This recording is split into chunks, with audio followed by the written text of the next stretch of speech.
y'all. I'm gonna try this again. I just did a whole little segment.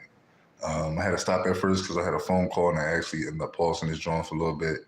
Then when I came back on, I had a little 6, 7 minute segment of me speaking on a certain topic, and then I didn't even save it right. So let's try to go back and dive in what I was talking about. So, as I was saying, generational wealth.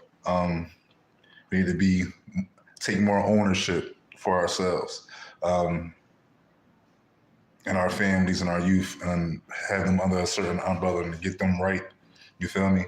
Um, I was saying 9 to 5, the whole is like still a scam thing. Like people think since Emancipation Proclamation, we not slaves no more, we free. No, we still slaves. We just working slaves. We getting paid. We going to work 9 to 5, spending most of our time in our lives at work and less time at home. You work 40 hours a week. Average person sleep like 8 hours a day. Might go back and forth to work depending if you drive or don't drive. The travel time might take in between like an hour to 3 hours. You still gotta eat, still gotta wash your clothes. Not enough time you have in a week working a 9 to 5. But you getting paid for it, right? 9 times most people getting paid and living check to check, week to week. They don't have enough money to survive, even with them penny pitching and trying to stack and save. Especially if you got kids. You feel me?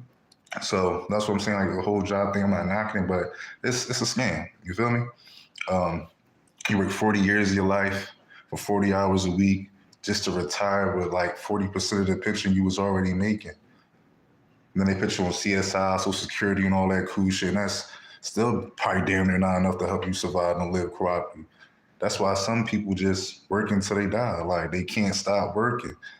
And I don't want to be that person. I want to be that person that really own his own business and put people under my umbrella that's family wise, sons, daughters, aunts, uncles, stuff of that nature, so everybody be self-employed. I mean, at the end of the day, they're gonna be working for somebody anyway, right? You might as well have your kids working for you. Start your own business, no matter what it is, a clothing line, a water ice stand, a pizza shop, a laundromat. If you want to rent a house and just sell rooms and have your son or daughter just be the landlord, just picking up money, or that is like just have them doing something connected with you and your family to have them making money with y'all, have your team together, not working under somebody else's corporation like Walmart or Sears or Target or whatever. Because they're never going to pay you enough to be a CEO, vice president, or owner for real, for real. Some people work at stores and places for years at the same position just for the comfortability and never move up, or probably can't move up because of the politics. It's not just politics on TV, it's politics in jobs too. It's politics in the industry. It's politics in the streets. Sometimes it's not about what you know, it's who you know. That's why you should never back or turn your eye to nobody. Always give everybody the proper respect. You feel me? You never overlook a janitor. You never know what type of connects people or power that he connected to. You never overlook that random person in the street that look like they ain't got nothing. That may be the most important, valuable person you might need at some point in time. You never knew it. I have access to some things you never know, but that person just can't use it because it's probably not meant to be or for them, or they probably abuse the situation but can help somebody else. You feel me? During the pandemic, it's like the best times. And I said this on my last video a couple of days ago. It's like one of the best times because a lot of people made money. They came up. A lot of people ran through it, didn't know what to do with it because they never had a lump sum like that before. A lot of people took it and got businesses.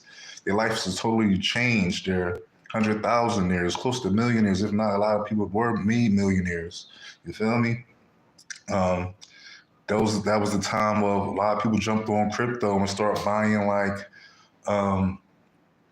different like portions and of stocks and all that stuff, and it was fluctuating. It was going up, it was going down. A lot of stuff was down. We bought it and it went back up when everything started going up. So a lot of people caught a couple of dollars.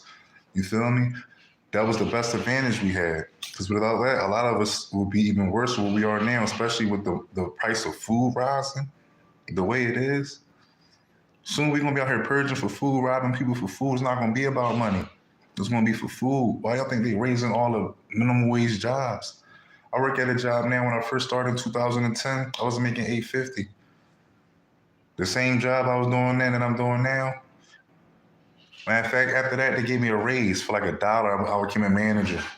The same manager position they gave me back then, they paying people now $17 for the same stuff I was doing back then for $10.50, $9.50, whatever.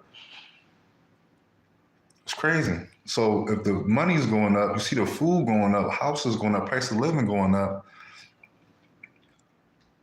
People want to say just save your money and fix your credit and try to do this and all that. Like, credit is kind of hard to do for some people if you don't know how to balance and keep up with things, especially if you already have a hard time keeping up with things. So you're going to use a credit card to pay a bill, then pay the card back off. You could have just paid the bill in cash. I think credit only is good for like moving in certain areas and buying certain cars or houses, if you ask me, to have a good enough credit. In some apartments, you got to have like 600 credit scores to move into, and they still not the best of areas. So you judging me off a number. I could have 50,000, 70,000, 150,000 in my bank account, but this apartment probably like 20,000 a year, and y'all still not gonna let me get it because my credit messed up. If I got a 440 or 550, what if I never had credit? Some people say no credit is better than bad credit, which is kind of stupid, but okay. So yeah, that's really what the topic's about, man. Having ownership in our they said they'll mix family with business. And I get that, and I see that family do use and abuse you sometimes in some sorts and trying to get over. But if you got your kids, at least have your kids working for you before you have them working for somebody else. And you pay them, because 9 times out of 10, the way your business is, you only making your business for them anyway. So all the money and proceeds will go to them anyway. You won't have to put a lot of money into your business to make money back. You got to spend it to make it. You know what I'm saying? So that's where I'm at with things right now, and I'm trying to see how y'all feel and think about it. So y'all let me know. Smooth 215 GG. I'm out of here. Holla at y'all.